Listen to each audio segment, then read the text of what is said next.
Assalamualaikum warahmatullahi wabarakatuh teman-teman semuanya. Selamat datang kembali di channel Kang Valdo. Di sini kita akan membahas bagaimana bikin konten tanpa kehabisan ide. Nah, ini berlaku juga bukan buat teman-teman yang menjadi content creator, tapi juga bisa buat teman-teman yang kerja di startup, agensi atau industri kreatif lainnya. Tapi sebelum itu boleh diklik dulu tombol subscribe-nya teman-teman supaya semangat nih bikin kontennya. Dan jangan lupa di like, comment, and share ya ke teman-teman yang lain. Oke, tanpa berlama-lama lagi kita langsung aja ya membahas bagaimana bikin konten tanpa kehabisan ide. Jadi kalau teman-teman sekarang baru memulai bikin konten atau baru kerja di industri kreatif, itu biasanya di awal-awal kerjaannya, di awal-awal teman-teman memulai itu semua itu enak banget karena kontennya banyak ya kan. Banyak banget, ide tuh ngalir gitu aja, tapi tidak bertahan lama biasanya. Di 4 bulan selanjutnya itu biasanya udah mulai, bikin konten apa lagi ya, bikin konten kayak gimana lagi ya, udah kehabisan ide nih. Nah, ini ada rahasianya. Cukup lakukan 3 cara ini, saya yakin teman-teman berhasil nabung ide konten, bahkan gak pernah miss untuk upload konten. Oke, cara pertama ya teman-teman, biasakan menulis setiap ide liar yang kamu temui dimanapun dan kapanpun. Walaupun idenya masih belum jelas, konsepnya juga masih belum tahu mau kayak gimana, atau bahkan cuman sebuah premis singkat gitu. Jadi kalau teman-teman menemukan sebuah ide di motor, lagi makan, habis mandi misalnya, atau apalah lagi berkegiatan lain di luar gitu kan, ada ide, stop dulu kegiatannya sebentar, lanjut nulis ide dulu gitu. Saya sering banget nih, alhamdulillah ya, kalau teman-teman lihat sosial medianya saya itu sampai sekarang nggak pernah yang namanya miss upload. Sehari upload satu, padahal nggak punya banyak waktu untuk syuting gitu, nggak punya banyak waktu untuk mikirin ide. Tapi karena saya suka nabung ide, nabung nulis premis di notes HP saya, akhirnya ketika waktunya produksi bisa memproduksi sebanyak mungkin gitu. Teman-teman sibuk dari Senin sampai Jumat, gak punya banyak waktu untuk syuting, maka teman-teman harus pinter-pinter nabung ide dari hari Senin sampai hari Jumat.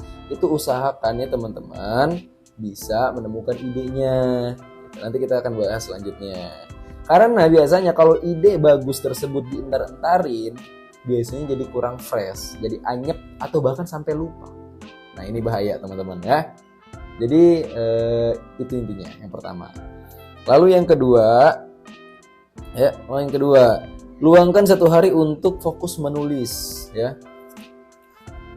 Kenapa saya harus bilang begini? Karena saya yakin teman-teman itu punya waktu untuk produksi ya.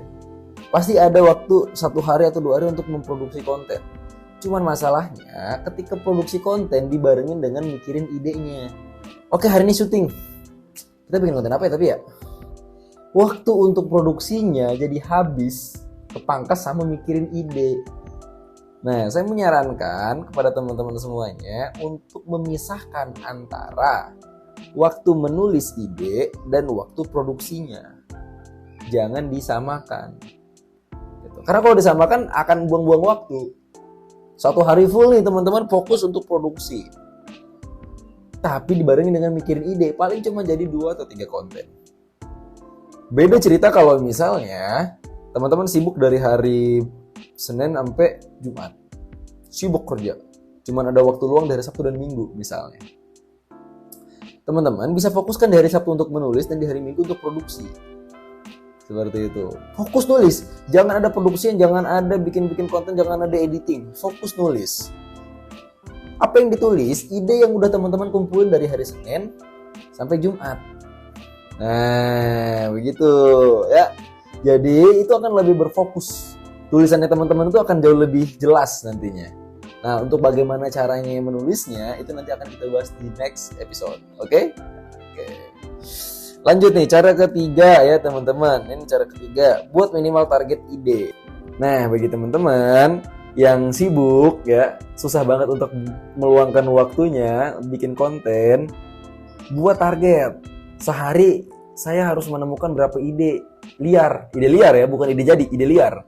Sehari saya harus menemukan berapa ide liar? 2 kah? 3 kah? Saya sih menyarankan minimal 2. Jadi kalau misalnya teman-teman sibuk dari hari Senin sampai hari Jumat, itu kan ada spare 5 hari ya, jarak 5 hari kan.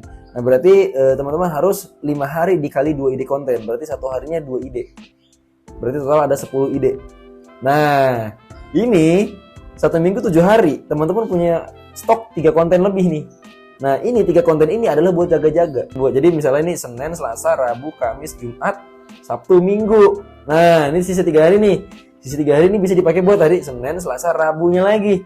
Aman dong. Nah aman dong, berarti ada jarak 3 hari. Berarti hutangnya teman-teman untuk di minggu berikutnya sisa berapa? Sisa 4 ide. Jadi lebih ringan bukan kalau misalnya seperti itu. Alangkah lebih baik lagi kalau misalnya setiap minggunya konsisten mencetak 10 ide, 10 ide, 10 ide di setiap hari Sabtunya. Berarti wah itu stok kontennya teman-teman akan jauh lebih aman. Akan jauh lebih tenang. Tapi kalau misalnya teman-teman yang ada di agensi, di startup, saran dari saya adalah flow-nya dibikin di setiap akhir bulan, di minggu ketiga akhir bulan. Di minggu ketiga akhir bulan teman-teman dan tim, apalagi ini buat teman-teman yang planner ya, yang khususnya bikin ide, nyari ide segala macam, di akhir bulan minggu ketiga itu fokusin untuk menulis ide. 1 minggu tuh jaraknya. 1 minggu. Tapi untuk berapa? Untuk 30 hari ke depan. Gitu. Nah di minggu keempat nih itu breakdown tim bareng-bareng, dievaluasi bareng-bareng kira-kira cocok apa enggak seperti itu. Nah ini bisa diterapin. Cuman skalanya kalau untuk yang agensi kreatif itu jauh lebih besar. Kalau untuk teman-teman kreatif di konten kreator itu lebih kecil scope-nya karena itu harian sifatnya kan daily. Kalau di konten planner itu bulanan, monthly, lebih efisiennya monthly. Jadi 1 bulan teman-teman gak usah fokus mikirin ide apa lagi, udah ada gitu. Seperti itu. Tinggal nanti di minggu ketiga di breakdown lagi itu kira-kira mau kayak gimana lagi nih bulan depan. Nah itu akan jauh lebih aman. Cara seperti itu akan jauh lebih aman dan lebih efisien buat teman-teman supaya nggak kehabisan ide. Oke, itu aja deh untuk episode kali ini. Semoga teman-teman bisa menerapkan apa yang saya bagikan di sini. Dan jangan lupa juga di like, comment, dan subscribe. Ya, kalau misalnya ada pembahasan apa yang menarik, boleh komen di bawah. And wabillahi taufiq wal hidayah. Assalamualaikum warahmatullahi wabarakatuh. See you the next time.